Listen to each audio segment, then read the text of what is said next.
Good morning. We're again faced with not having a quorum, so we are going to start with our program reports.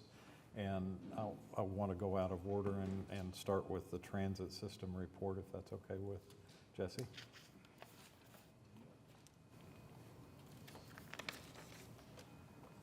That is absolutely okay. Okay. Is it a presentation? It is a presentation. Okay. And I can't see it. There we go. Perfect. All right, so we are presenting the transit report today. We'll provide some information on ridership. So our first slide will show, sorry Jerry, I don't have any way to control anything.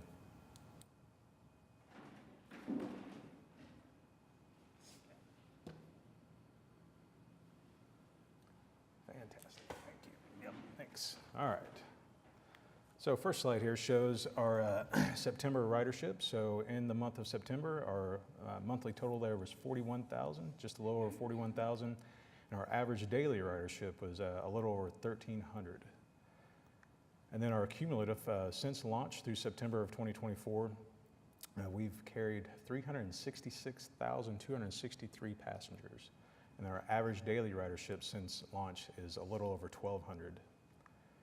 And then our average monthly ridership for December through September is 36,665. You'll notice a slight dip from August to September, down just 6% there. And then moving into our fixed route, so our cumulative monthly total for September is 227,000, just a little over 227,000. This is a 8% decrease over September of last year and almost a 2% increase of September of 2022. And our average weekday ridership for September of 2024 was a little, or almost 9,000. This is a slight decrease, a 9% decrease over last year, but a 4% increase over September of 2022.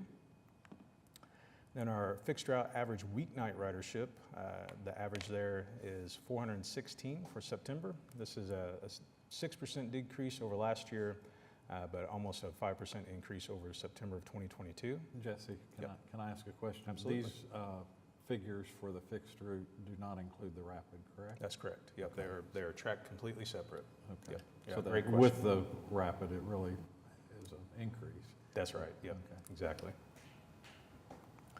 All right, and then our average weekend ridership is 3,600 for September, a 10% decrease over last year, but a 4% increase over 2022.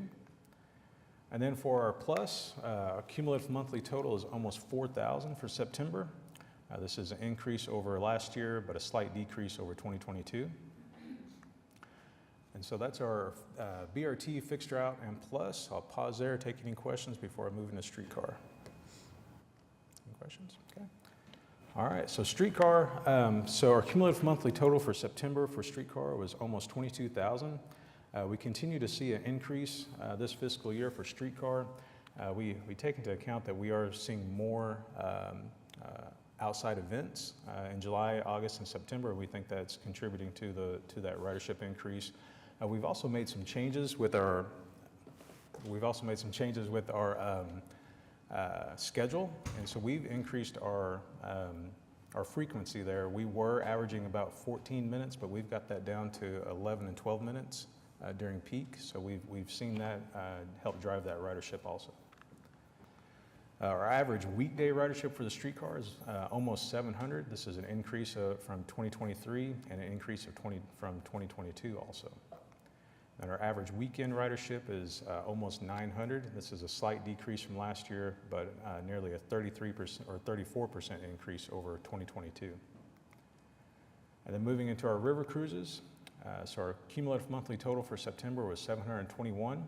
This is a decrease over last year, nearly a 16% decrease over last year, but nearly an 8% increase over 2022. And that is the 6-minute transit report.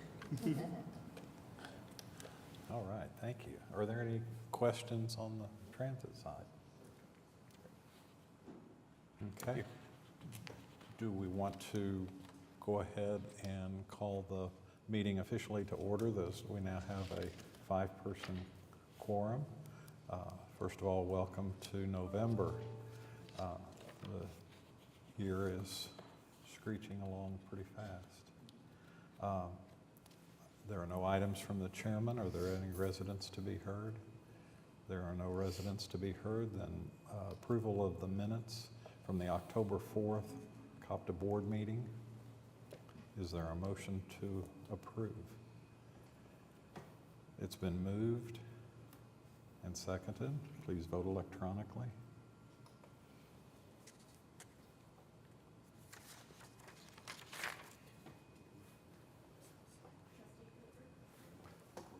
His is showing. His is showing voted. Is it not showing up?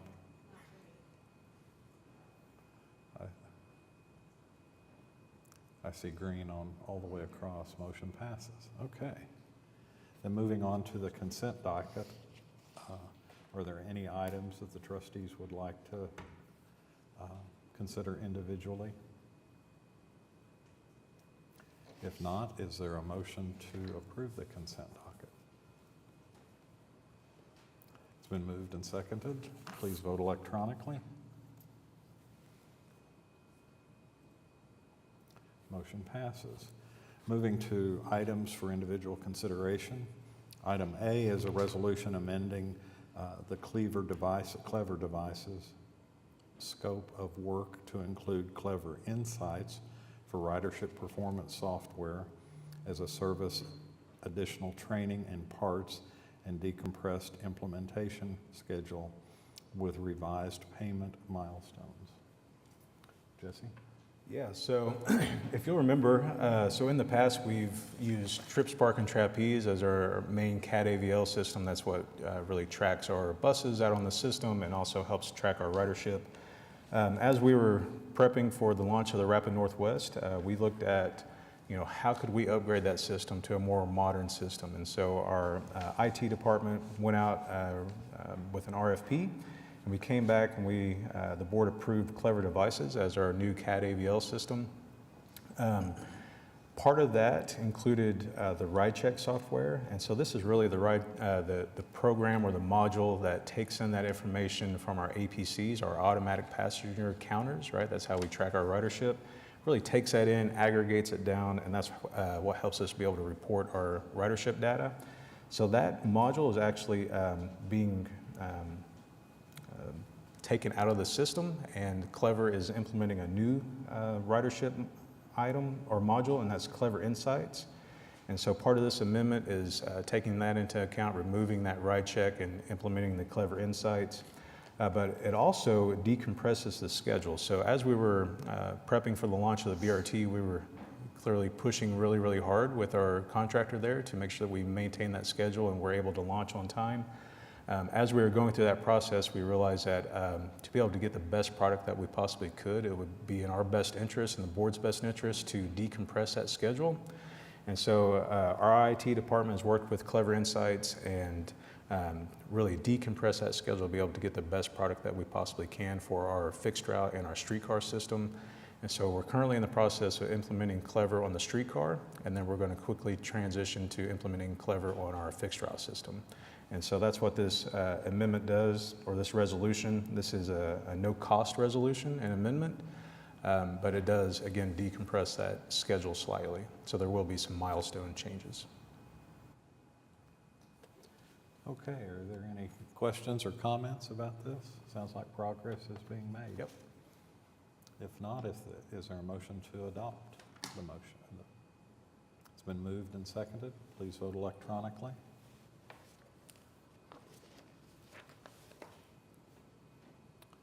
Motion passes. Moving on to item B is a resolution authorizing the sole source purchase with Wabtec Bus Solutions for the installation, maintenance, and replacement parts for the protective vapor V-shields kits, estimated cost of $339,605 from November 1st, 2024 through October 31st, 2025. Yeah, so this resolution is authorizing sole source purchase with Wabtec Bus Solutions. And so Wabtec is the vendor that supplies the bus barriers for our BRT. So they supply the barriers to New Flyer, We're coordinating with them directly to be able to purchase those barriers.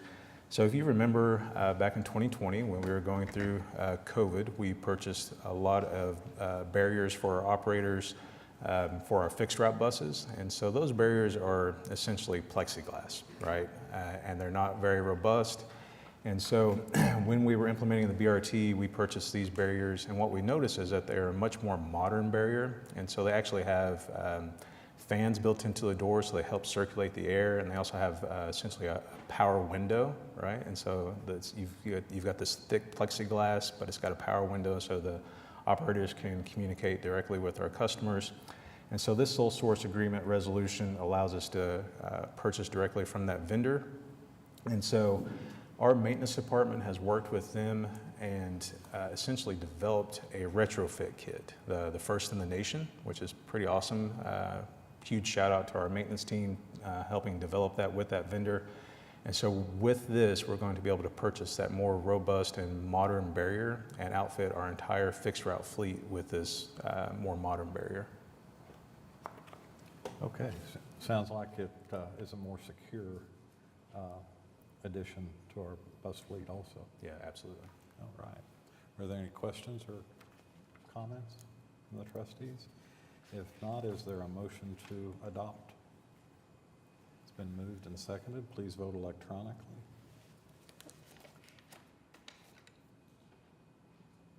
Motion passes. Item C is a professional services agreement with Weatherby Electric for Park Eon DBA Flowbird for software, hardware support, supplies, and equipment with an estimated annual cost of $130,000 retroactive to July 1st, 2024 through July 1st, 2025. Yeah, so this agreement, if you remember, Flowbird provides our ticket vending machines or our ticket vending kiosk for our Oklahoma City streetcar and our BRT system. And Weatherby is the only vendor in the state of Oklahoma that can provide that equipment for us. And so we've had this agreement with Weatherby in the past, but this professional services agreement, what this does is it locks in labor rates with our vendor, and so we're able to lock that in with this professional service agreement. Now, mind you, that does mean that we will be bringing this item back each year based on CPI increases and things like that to adjust those labor rates. Okay. Are there any comments or questions about the Flowbird software? If not, is there a motion to approve? It's been moved and seconded. Please vote electronically. Motion passes. Item D is a companion piece, which is a professional services agreement with Weatherby Electric for the SKIDATA software update, hardware support, supplies, and equipment with an estimated annual cost of $150,000 retroactive to July 12th, 2024 through July 11th, 2025. Yeah, so exactly like you said, this is a companion item. So this is essentially the same thing, but this is for our SKIDATA equipment. So this is for our parking, off-street parking equipment. So if you think about the SKIDATA equipment, the parking arms, the ticket machines inside the parking garages. So. Okay, are there any questions about this item? If not, is there a motion to approve? It's been moved and seconded. Please vote electronically. Motion passes. Item 7 on our agenda is the ratification of claims and payroll. Are there any questions or comments on these items? If not, is there a motion to ratify? It's been moved and seconded. Please vote electronically.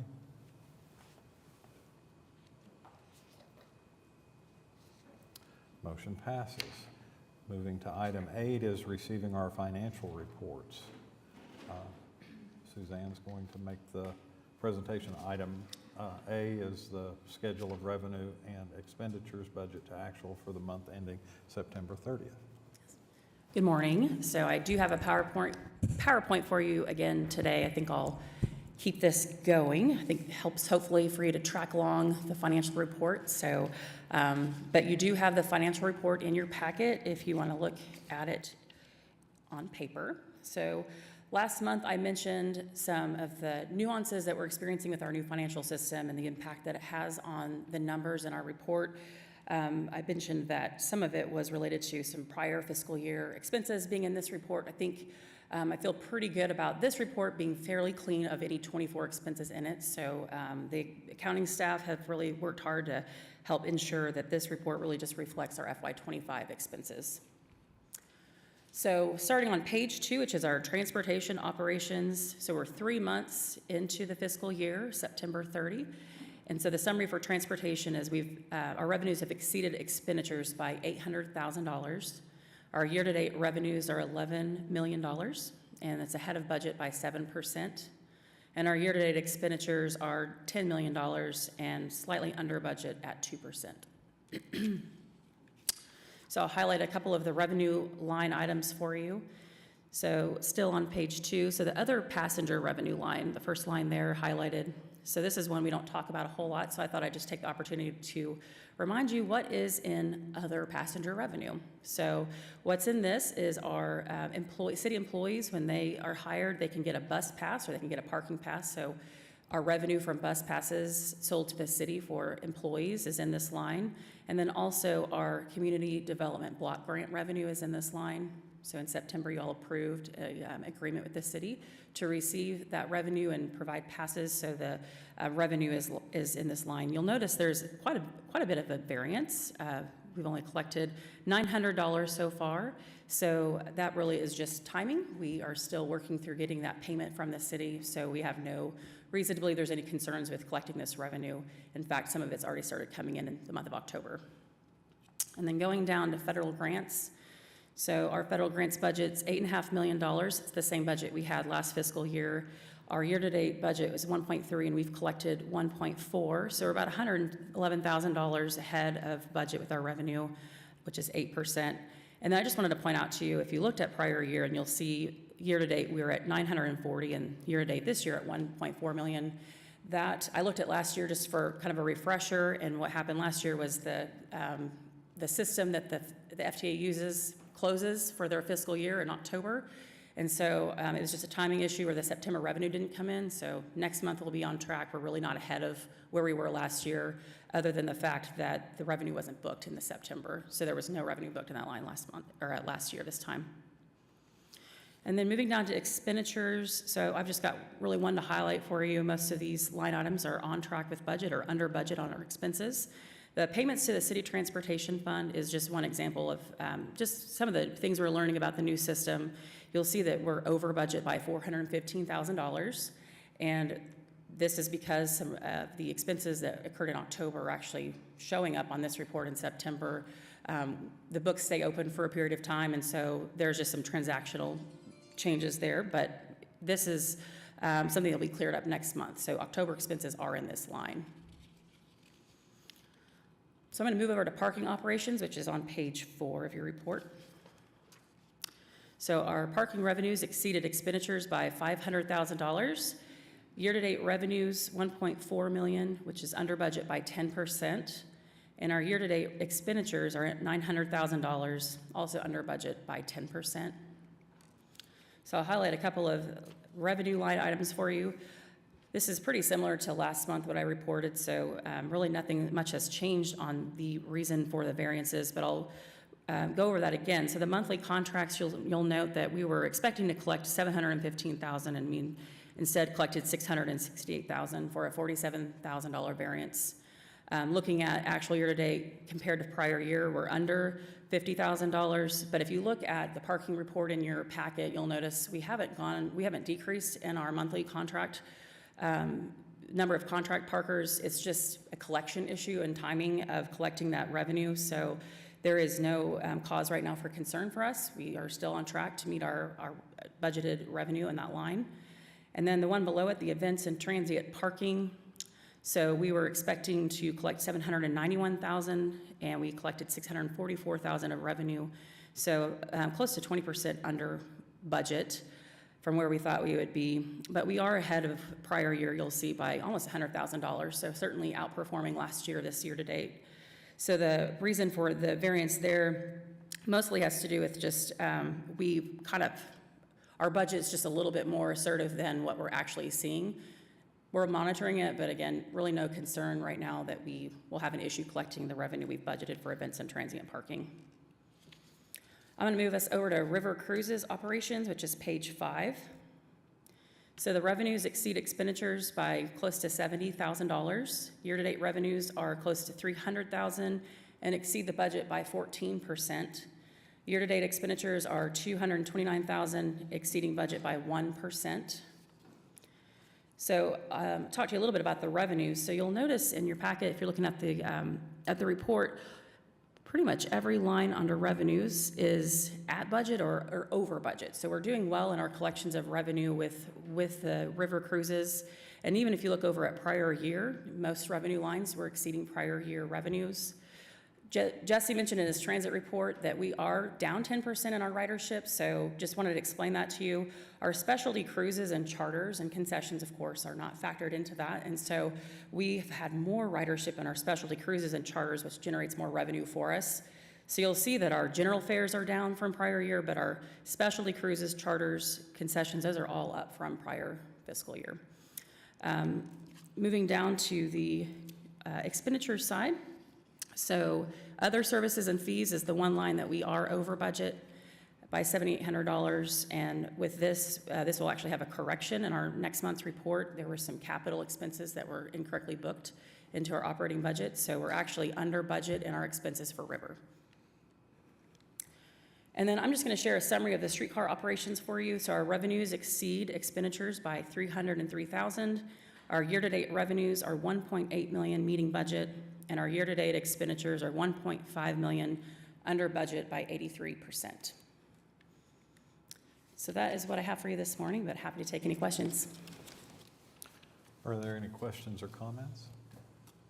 Everything looks good. I'm Yep, they're looking good so far. glad you're getting used to the new software, Yeah, city software. I really just appreciate staff and all their dedication to getting through this. They're putting in a lot of extra time, but they really care a lot about the accuracy of the numbers and just the details. So they do a really great job, and the city accounting department's really helped us a lot too. And so we're all in this together, and great partnership. Great. Thank you. Thank you. And then I just want to, I just want to add, I guess I had missed it the last time you did this PowerPoint presentation, but I just want to commend the visual aspect of what we're seeing now, because it'll be 10 years next June since I've been serving on this trust, and I've always wondered why, this image we look at right now is what our viewers are seeing versus us as a transit trust. We're looking at these numbers, and it can be really easy to get lost. And I think now residents are going to be able to follow through that visual presentation what we're talking about, and that's a very important thing. So, like, for instance, I'm a very slow reader. Like, I am a very slow reader, so I have to have an audio book often while I'm reading the actual book to see the words and hear someone move me along. And in a state where most of our 4th and 8th graders, 70-something% of them I hear, are not reading at grade level, and let's not kid ourselves, those statistics were not better pre-pandemic. I just think it's very important that we are letting people see as well as hear, and I think it allows them to better process that information. So thank you for what you're doing. Thank you for the feedback and perspective. Appreciate that. Good report. Thank you. Okay, is our motion to receive our financial report? It's been moved and seconded. Please vote electronically.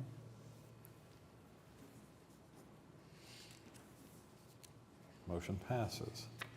Okay, moving on to our program reports.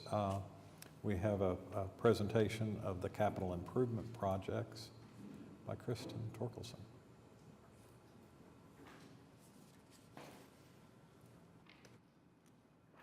Good morning. Happy November. I'm going to give you a quick update on 3 of our projects. We're going to be talking about the FAM Landing, the maps for bus stops, and then also the BRT. So just as a reminder, here's the rendering of the FAM Landing itself. And then these next couple of slides, I just want to give a big shout out to Lloyd. He's our videographer, photographer. These are going to be some amazing drone shots that he got. So we're looking at the view to the northeast.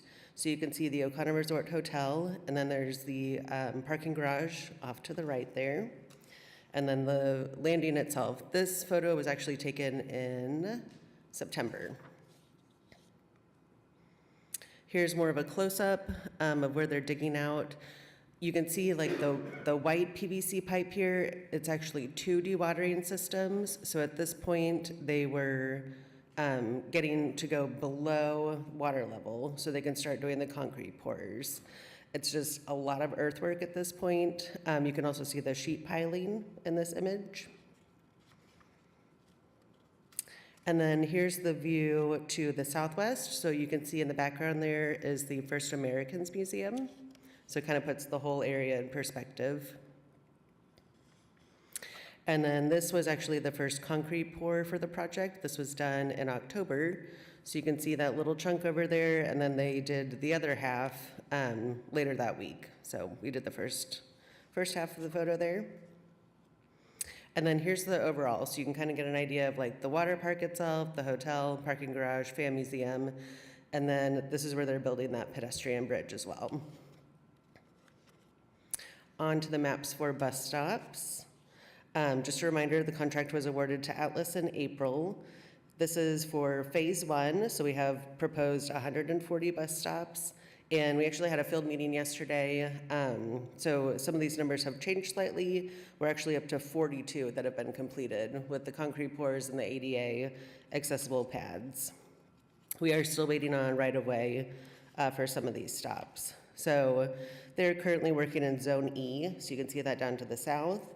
And then their next zone that they'll be moving to is Zone B. B as in boy. So here are some pictures of the work that's been done. This is Southeast 15th Street and South Central, so you can see the bus path there. And then the shelters actually started going up the week of October the 21st. So Tyler's been doing that. So here's an example of one of the first shelters and all the amenities that were put up. So trash can, bench, shelter, the bike rack. I will note that Toller is still waiting for the solar component for this. So if you drive by and you see that the shelter is dark, it's coming. They just don't have them in yet. And then you can see the maps for Medallion that they all get. Here's another one with the customer enjoying the new shelter and bench. This is about Northeast 23rd and Miramar. And then, oh, I just realized this is not the right title. Sorry about that. This is for the BRT. So we have left for this project the connection to Penn Square Mall. I've been talking with the facilities person over there, Mike, and then we have just the one location left to put down pavers in place of sod over at Main and Broadway, and that's because of the current project that's working over there. The construction fence is kind of also in our area, so we're waiting until we can work with them to get that pushed back a little bit. The plaque at the park and ride is left, and then we have the modifications to the 2 platforms for the bike access. So one of the 3 is done. That's all that I have for today. Any questions? Are there any comments or questions? Yes. So I remember you'd sent me a map previously of the kind of order of the shelters. Oh, okay. Is the one on 45th and Penn the only one so far in that Zone A that's been completed, that's in Ward 2? Because I saw, would you go back to that Yes. map? Mm-hmm. Yeah. So when we're looking at this map together, are these burnt orange ones the completed ones? So the orange ones would reflect the ones waiting on right-of-way. Okay. Yes. And then The gray ones are good to go for construction. So they're under construction right now. Well, not currently. Remember, they're doing a zone at a time. So I believe we started with zone D, and then we moved to A, then we moved to E, and now we're gonna go to B. So A is done? Mine, so not all the shelters are done, but the concrete The work. concrete part of it, okay. Yes. I'm back. Good. And then, this might be a good time to bring this up. Someone tagged me on Instagram this morning. Not my favorite thing to see when I wake up, but are you all already aware in Uptown District? I think it's the shelter. On 23rd. Yes. I saw that Yeah. photo as well. Where someone had hit the shelter. Oh, no. Yeah. So I'm glad you already, of course, we knew about it. I just wanted to bring that up. But, for me, that's just, and for the people who were tagging me, it's just maybe the frustration. We have a streetscape coming to the area, as you know.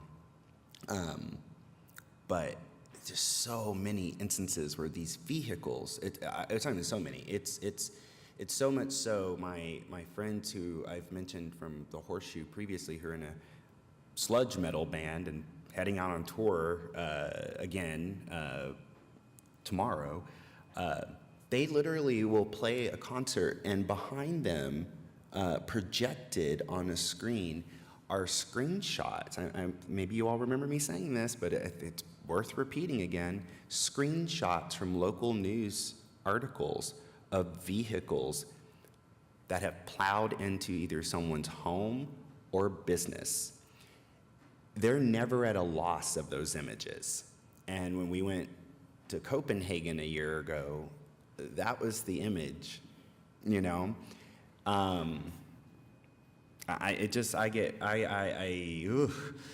just get really worried about how much for so many decades we prioritized the widest streets to move cars as quickly as possible, and the literal design of our streets. You saw that cute little puppy in the shelter earlier. Imagine if that, I'm sorry to say it, but imagine if that puppy and that person in that car had collided the way that what just happened on 23rd Street today. That's just the reality. So I hope as we head into the next bond, we are thinking about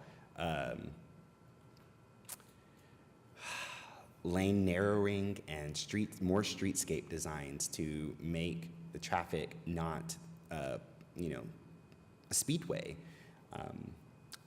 So sorry, it's early and haven't had my espresso yet, and that was literally the first thing someone tagged me in this morning. So, yeah. Okay. Any other questions for Kristen? Laura? No. No? Oh, okay. Okay. And we have then had the report on the transit system programs, and so we're ready to receive our program reports. Is there a motion and a second? It's been moved and seconded. Please vote electronically.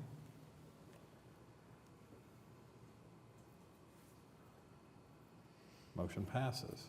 So items from our trustee. James? Meg? Yes, Laura?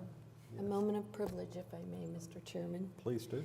Our surrogate of our surrogate. That was Thank what you. I was going to say. Today, I am actually a surrogate of a surrogate, as I was at our last meeting.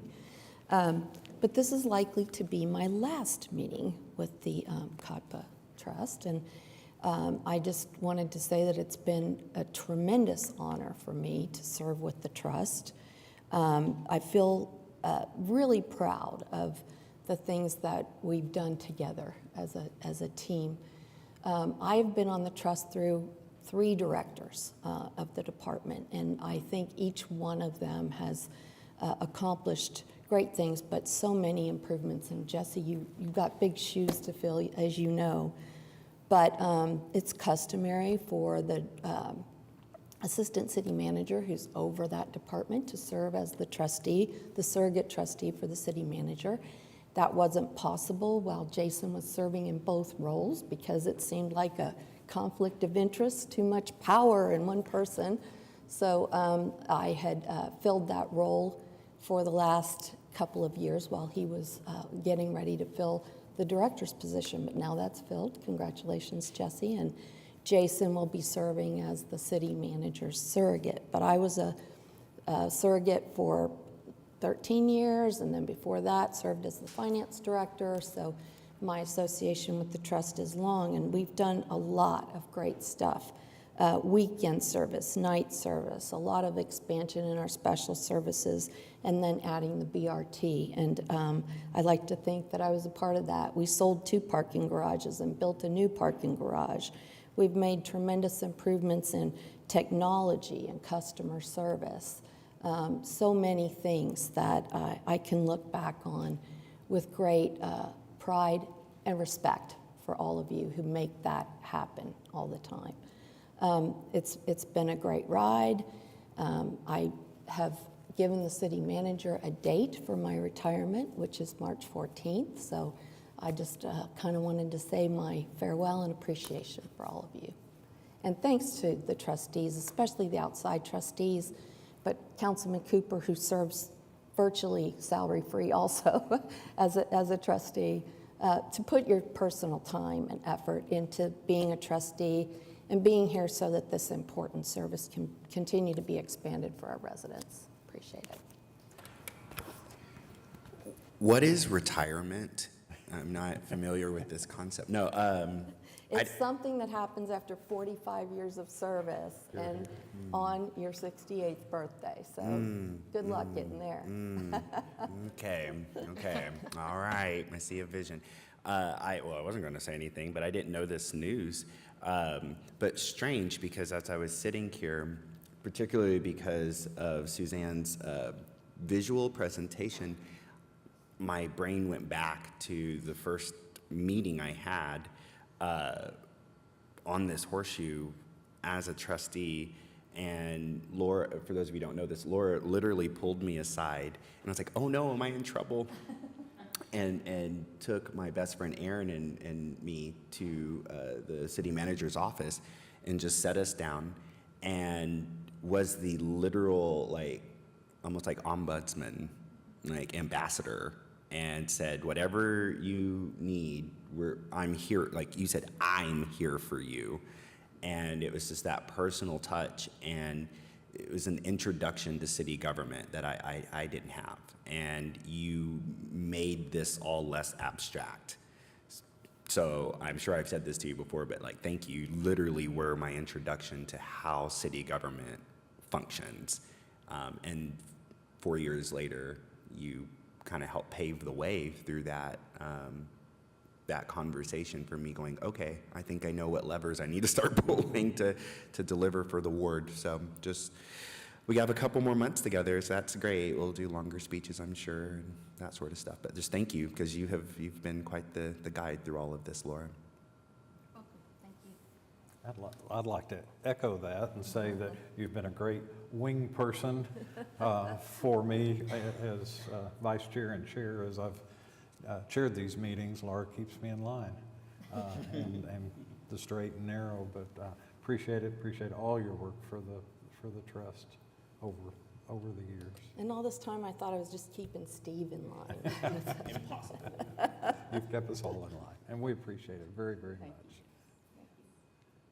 Steve? Nothing. Yeah, a couple things. So, of course, I'd be remiss not to say something also, but you know, Laura, I've known you for 6 years. I've really gotten to know you over the past two to three, and you know, it's clearly not lost on any of us at Embark the amount of change and everything that you've done since you've been here. You've been part of some of the most transformational projects in Oklahoma City, and it is not easy to do sometimes, and it takes a lot of hard work, and really, really appreciate everything that you've done, not just for the COPTA board, but also for Embark, and really appreciate everything. A couple other things. In your packet, you also have this little piece of paper here. So we've updated the committees there. You had mentioned the surrogate of the surrogate, so we have updated Laura. We've updated your name there with Jason's, but you'll notice that this is also in your packet.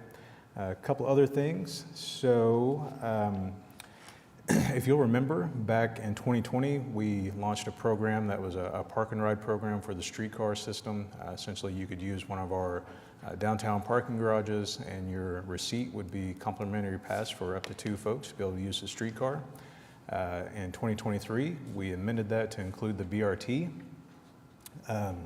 As the Prairie Surf Garage is in the process of being decommissioned in preparation for demolition in the first part of next year, we've noticed that and took into account that there would be a loss of parking for events and Thunder games.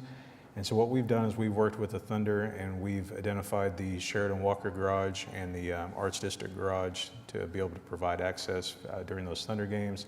And so we've implemented a BRT, essentially a park and ride, right? And so you'll notice that there's some wayfinding signage outside of those parking garages, and you can use that BRT bus to be able to get from those parking garages.